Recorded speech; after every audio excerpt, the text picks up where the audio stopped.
betul. Nah, sekarang kita udah melipir ke salah satu daerah yang ada di Bandung. Masuknya kabupaten. Bangunan apa ya? Kos. Coba ke sana yuk. Kayak bangunan terbengkalai.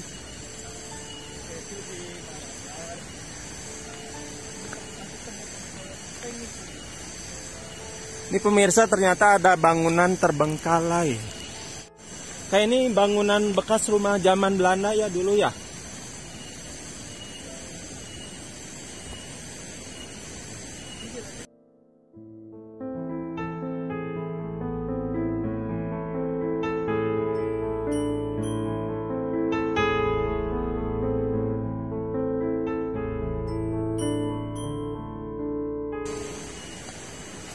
Ini kayaknya bekas tempat apa? Bekas bangunan Belanda. Iya.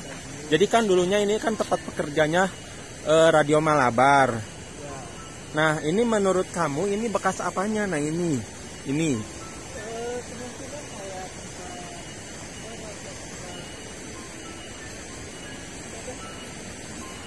Apa?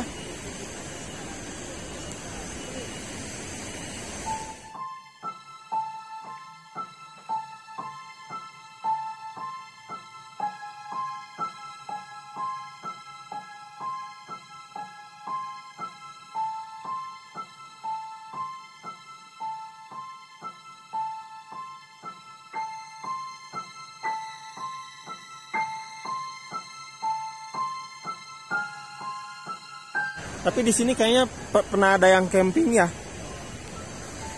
ini kayak bekas tempat camping kayaknya. Di sini ada lihat sendiri sungai ya. Di sini sering banget sumber yang air yang buat masyarakat yang di bawah. Betul.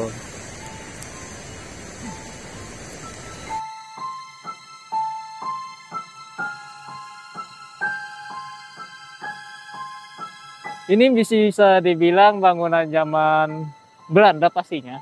Betul. Belanda yang jelas dengan bentuk yang pakainya batu, yang jelas sangat.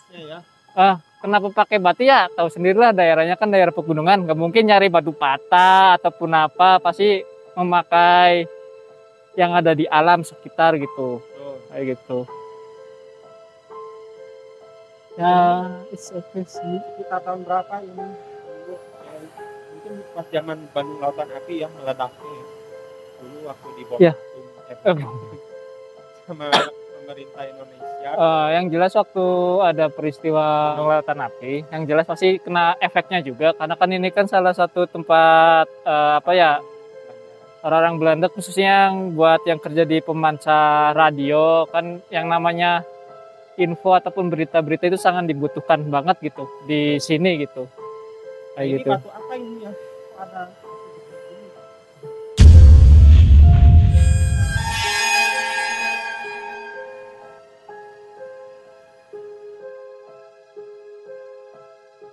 mungkin kita akan langsung ke lokasi pusat yang ada Radio Malabarnya Ya, yuk. biar cepat aja apalagi sekarang mendung.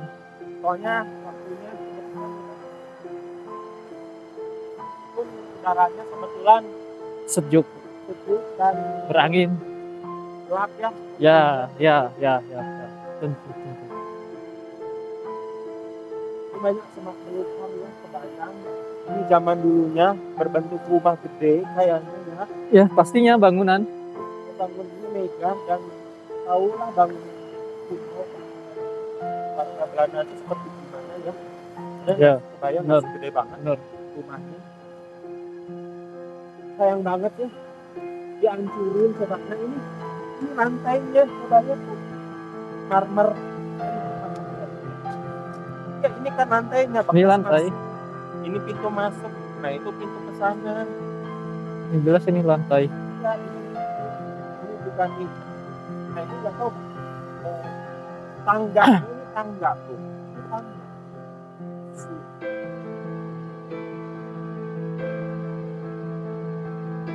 Ya. Nah ini juga. Ini ada apa? Ini apa sih? Kolam. Ini kayaknya sumur.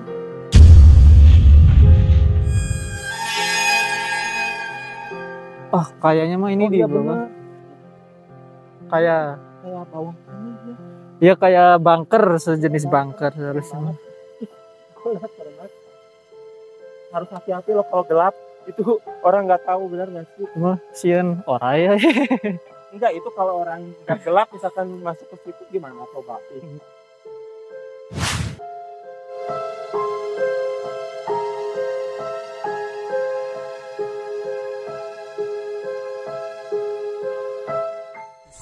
Ini sejarahnya nih teman-teman Radio Malabar. Ini ada penampakan gedung Malabarnya seperti ini. Ini juga nih. Nih. Sayang banget ya. Ini orang-orang yang berjasa yang mendirikan gedung Malabar sekitar tahun 1927 oleh Dr. Cornelius Johannes de Groot. Kebayangnya zaman dulu seperti ini. Ini ada batunya, ini ada, ya pokoknya beda banget lah. Udah maksudnya masih terpelihara ya. Coba lihat tuh. Benar nggak? Jadi teman-teman, kita sudah berada di dalam yang ada bekas reruntuhan Radio Malabar. Bisa kelihatannya, coba di zoom semuanya, Rizky. Di zoom dari ujung situ ke ujung sana.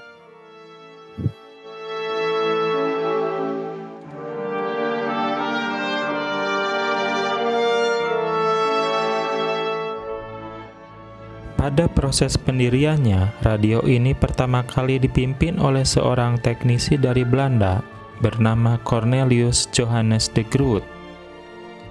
Ia membuka jasa komunikasi publik bagi warga Belanda di Indonesia, yang kemudian membuat ungkapan Halo Bandung menjadi terkenal ketika itu.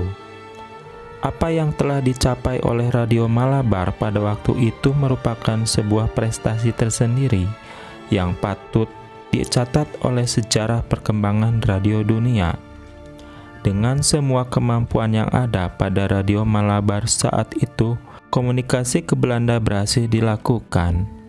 Tidak ada yang mencatat bahwa sebenarnya itu adalah komunikasi nirkabel pertama tahun 1917 di dunia yang dapat menjangkau jarak antar benua dari Indonesia ke Belanda yang jaraknya lebih dari 12.000 km.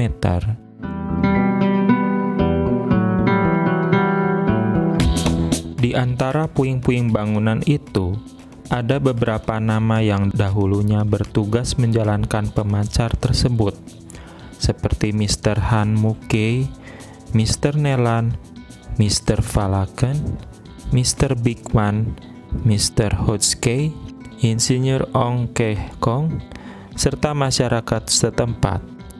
Kata Halo Bandung yang dijadikan lirik lagu oleh Ismail Marzuki juga berawal dari stasiun Radio Malabar ini.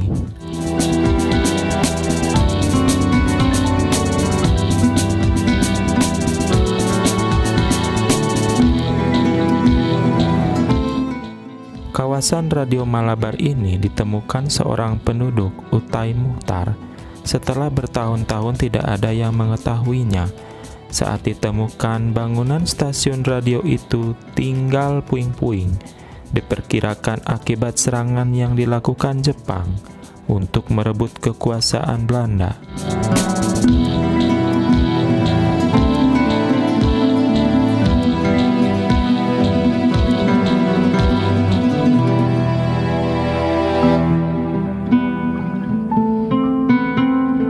Konon menurut catatan sejarah, gedung pemancar ini bentuknya sangat cantik di masa itu. Sayangnya saat ini hanya tersisa beberapa potong tembok saja karena struktur bangunan yang terbuat dari separuh kayu dan separuh tembok. Selain sepotong sisa bangunan tadi, ada juga sisa struktur dinding kolam yang saat ini dikenal dengan nama kolam cinta karena memang bentuknya mirip hati.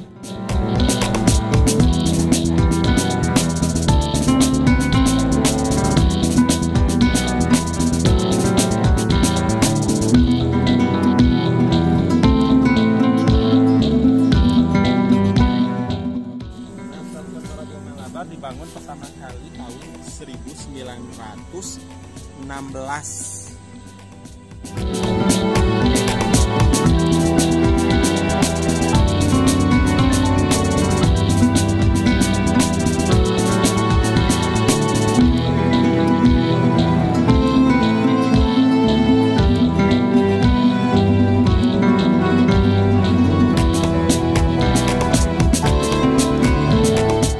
Ceritakan kondisinya gimana?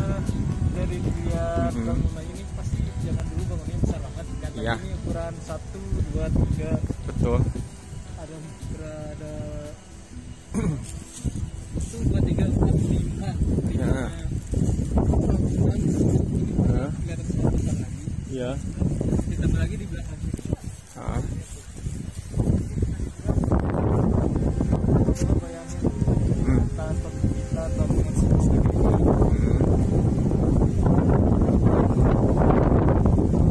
Sebuah gedung radio. Radio Malabar yang sangat fungsi banget zaman dulunya. Apa memang dulu yang namanya apalagi zaman dulu yang masih belum modern ya. ya masih banyak pakai radio. TV malah belum ada, masih pakai radio gitu buat berita atau apa. Jadi sejak dari bangunan juga ini. Nah itu masih ada vandalisme ya teman-teman ternyata. Coret-coret. Ya salah satu yang nggak boleh dicontohin teman-teman. Coba Rizky ke sana, langsung ke sana.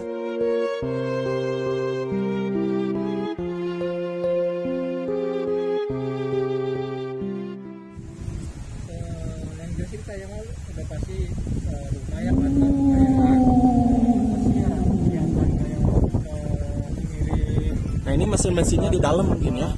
Ya pasti mesin pemancar, mesin ketik, pasti semuanya ada di sini. Sayang banget ya, ini batu bongkahnya juga gede banget ya. Assalamualaikum. Assalamualaikum.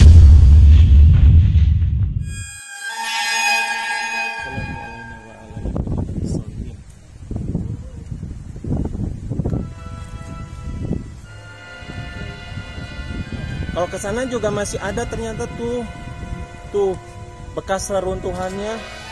Coba lihat sini. Kalau dari belakang tuh seperti ini teman-teman.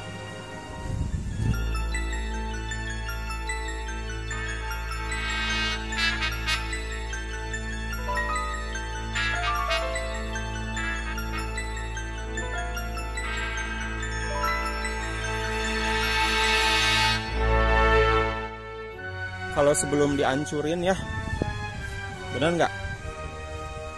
Nuh sampai sana sebetulnya, tuh. Itu yang ada batu bongkahan itu tuh, itu bekas juga tuh. Rizky coba lihat tuh.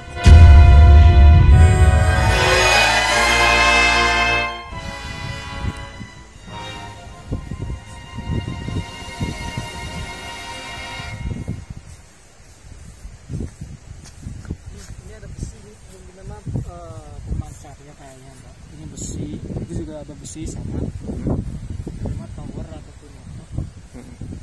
Kebayangnya ini dulu lantai gitu ya. Ada lantai, ada tangga, ada tempat kursi, ada meja, ada apa lagi sih? Ada mesin-mesin gitu ya. Ini menara pemancar. Iya. Nah itu juga tuh. Sayang banget ya. Ini katanya konon itu si Kolam Sirah itu menuju ke arah ke pemancar Belandanya langsung, ke negara Belandanya langsung, yang ada kolam cinta. Menuju ke pemancar Belandanya. Bukan maksudnya ke negara Belandanya maksudnya langsung. Kalau pasti nyemplung apa sih nyelam mandi di situ ntar tembusnya ke Belanda gitu maksudnya. Enggak, jadi petunjuk arahnya coba kamu lihat di Google Map. Di Google Map itu pasti kelihatan arah mata anginnya itu ke Belanda langsung.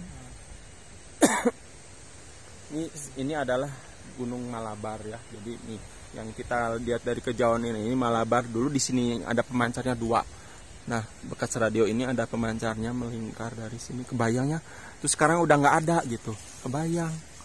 Jadi zaman dulu itu orang-orang zaman dulu itu udah secanggih kayak sekarang ya. Kebayang gak sih? Sok ini coba bahan-bahannya, bangunannya itu kokoh banget. Cuma ini sayang banget udah dihancurin.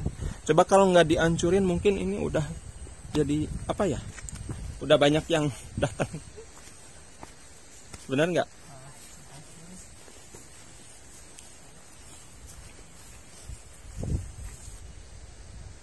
Ini menurut kamu bekas apa ini?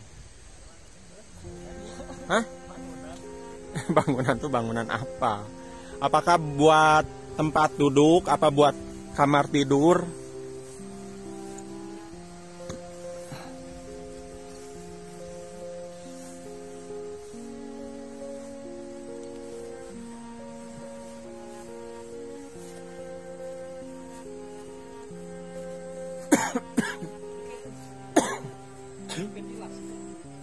Gak tahu tuh fungsinya buat apaan.